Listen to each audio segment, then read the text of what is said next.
We have just located another very old cemetery. This is sacred to the memory of Major John Mitchell. See those in Jenkins right there? Are they about the same size as those urn bases that we found on the other side over there?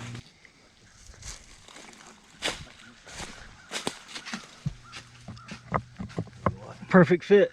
That's what they were. So Yep. where did it sit?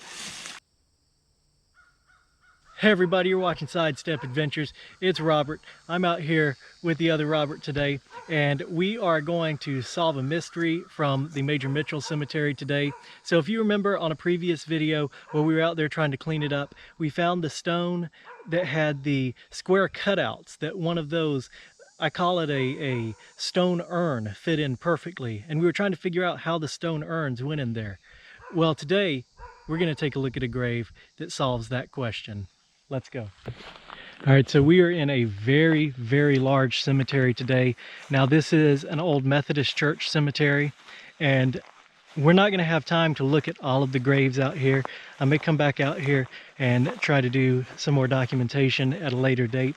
We've got one mission, and that's solving the mystery of how that grave was supposed to have looked.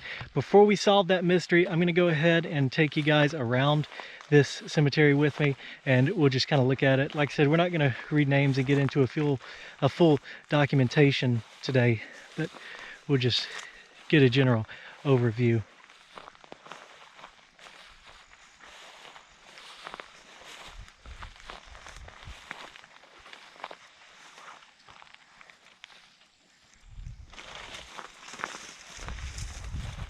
And I actually saw a grave from 1942 right over there, so there's some newer burials out here.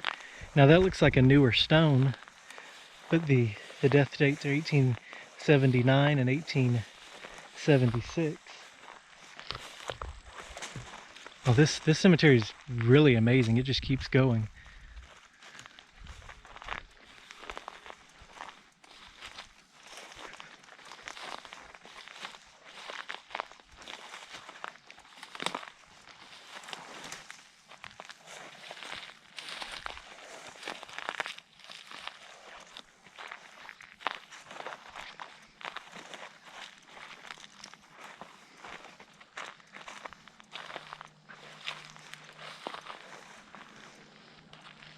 See, two more graves right down there.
So I think y'all may be getting an idea of why I'm not doing a full documentation on this cemetery today. This place is massive. It is a lot larger than I even thought it was going to be. 1839, no, 1889. So this area was really settled around 1836, and this is where we're at right now. This old Methodist church cemetery actually used to be a town here, and it was a really big, thriving town. I've heard that there were 2 schools here, an opera house, and now it's pretty much just a ghost town, but a very, very interesting history here.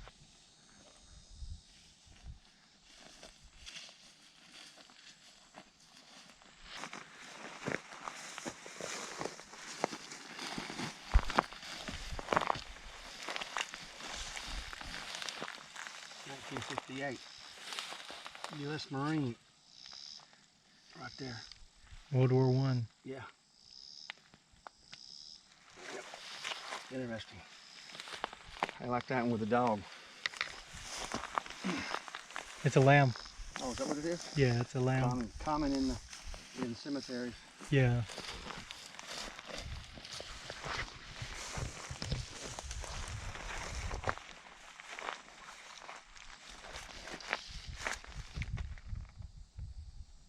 Big. Yes, it is. It's a lot bigger than I thought it was. 4 acres? 3 acres? It's big. It goes all the way down there on the other side of those 2 monuments. You can see it keeps going. Mitchell.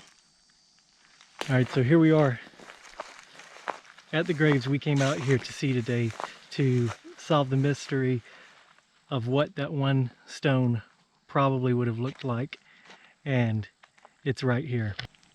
So here it is. Here is the answer to the question of how that grave at Major Mitchell Cemetery should have looked.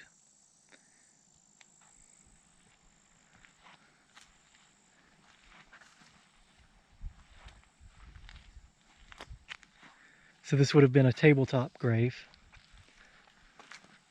or a tabletop monument. You can see the square cutout where it would have had 2 more legs there and there. You can see where it's been propped up right here so it doesn't collapse.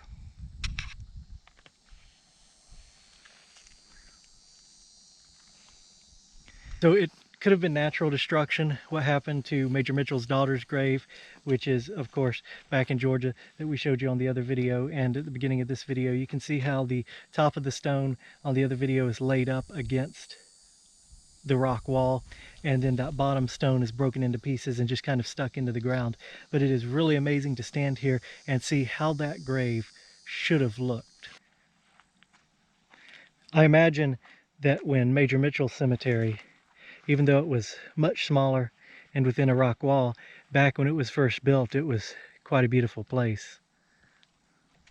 And the reason we found out about this particular grave that answered the question of how that other grave looked is because this is sacred to the memory of Julius C.B., which is Julius Caesar Bonaparte Mitchell, who was born July 24th, 1795, and died January 30th, 1848. He lived and died an honest man. Now, Julius Caesar Bonaparte Mitchell, who is buried right there, is the brother of our Major Mitchell that we discovered in the woods of Georgia. Now, his brother is about 50 or 60 miles away, something like that, down in the woods of Alabama, in this old ghost town cemetery. And this is really, really incredible to see the family here. Actually, this entire plot is nothing but the Mitchell family. And this has actually been a really amazing journey, thanks to Robert's research, really, of the Mitchell family, to have found this, not only be able to solve a mystery of how Major Mitchell's cemetery was probably supposed to look, at least the tombstone was supposed to look, but also to find more of his family over here in Alabama. And I just am absolutely amazed by this. So we'll take a quick look at some of the other graves here in the Mitchell plot. So this is America C. Mitchell, who was born November 18th, 1819, and died January 21st, 1891. And look at that stonework.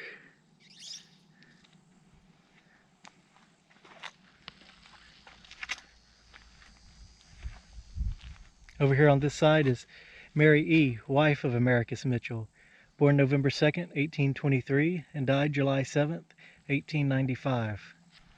Here's Edna Mitchell, born April 22nd, 1872, and died February 22nd, 1878.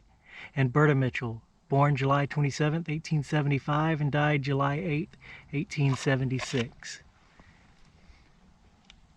At the bottom it says he carries the lambs in his bosom.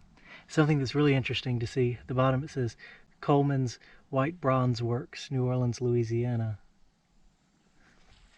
Here's Julius C. Mitchell, born October 23rd, 1842, died February 15th, 1876.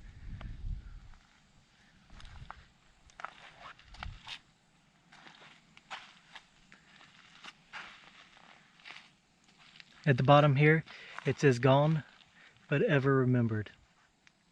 This is in memory of Anne Elizabeth, daughter of Americus C. and Mary E. Mitchell, who departed this life the 14th of January, 1846, aged 1 month and 6 days.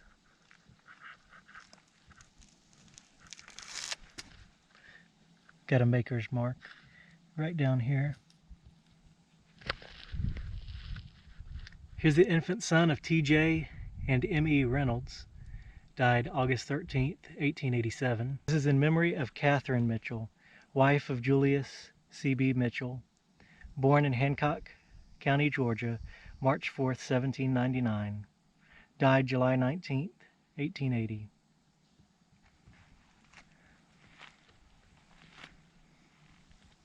Here's Susie Dawson Mitchell, wife of Americus C. Mitchell, Jr., born April 28, 1852, and died January 6, 1878. Blessed are the pure in heart, for they shall see God. Over here, Susie Dawson and Mary Susie Mitchell, children of Americus C. and Susie Mitchell, died August 29, 1874, and February 1, 1878. Suffer little children to come unto me, and forbid them not, for of such is the kingdom of heaven.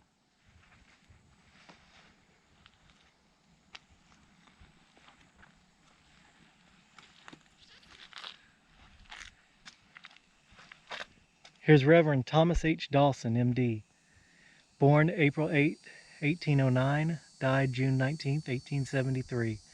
Mark the perfect man and behold the upright, for the end of that man is peace. All right, guys, well, I hope you enjoyed seeing that grave over there, the brother of Major Mitchell. This has been, like I said earlier, it's been a kind of a long journey for you and for me both, because you've been doing all the research and I've just been kind of following along. And I think it's just amazing to see that and have an answer of how the Major cemetery would have looked. And it probably, I imagine it would have been a really pretty cemetery. It would have been a lot better than it is now, yeah. For sure. After coming out here and seeing that grave, Robert's been doing some scouting around while I've been filming over there. And he found something I found a maker's mark that's new to us, but I figured out why. Because it's from Montgomery. See that? Oh, wow. R.F. Nix. Montgomery, Alabama. Yeah. So that's even further away than Columbus. Yeah, it is. So they brought this from that far away. And what year is that? 1873. A little bit later on. Yeah. Roads were better, transportation was better. And look at that rock tomb. Yeah. Right there. Or not rock tomb, brick tomb. It's pretty interesting. It is. And another one here. Continuation, or another one right there, see? Yep. Decayed away, then collapsed. And the markers broken in half. I'm gonna walk over and see if I can find the other half of it. In memory of Dr. Walter H. Weems, it looks like. Weems, who died November 15th, 1846, aged 52 years, 7 months and 6 days. He may have been the town doctor. Could have been. I'm gonna go ahead and put this back down to keep it from breaking anymore. Kennedy, not Kennedy, Kennedy. Died 1857. Kennedy. Suffer little children to come unto me, for of such is the Kingdom of heaven. kingdom of heaven. Sarah F. Kennedy, not Kennedy, Kennedy, Born February 14th, 1856. Died April the 15th, 1857. Aged 14 months. Disease has killed a lot of people when they're kids, when they were young. Big old spider you were laying on. Oh, I'm glad I didn't kill him. He'll go get some mosquitoes maybe. Yeah. Another broken one. I'm gonna try and read it. I can clean it off with my rag right here maybe. Susan M., wife of, you make that out. John R. Watch out for the fire ants. John R. Burks. No, John R. Burke. Burke. Daughter of J and F. Ooh, fire ants got me. Oh yeah. Smith? They're coming out. Is that Smith? That's Smith. Yep. Remind me to bring back some fire ants. Daughter of J and E.A. Highsmith. Born September 6th, 1831. Died November 11th, 1858. You know what? If we stay around here much longer, we're gonna miss the steamboat back to Columbus. Yeah, we are. We're gonna have to walk back to Columbus. Speaking of steam, it's steamy out here. Yeah. That's for sure. Well, this is cool. This is cool. We came out here and saw that grave, answered the question of how that other grave would have looked, and then found a massive, massive cemetery. Yes. I hope you guys have enjoyed seeing this with me today. Another connection to, Yeah, go ahead. Fire ants. yeah. Are they coming out? I don't know. Let me just move. All right, guys, I hope you've enjoyed seeing this cemetery with us today, and even more so answering some questions about Major Mitchell's cemetery over there.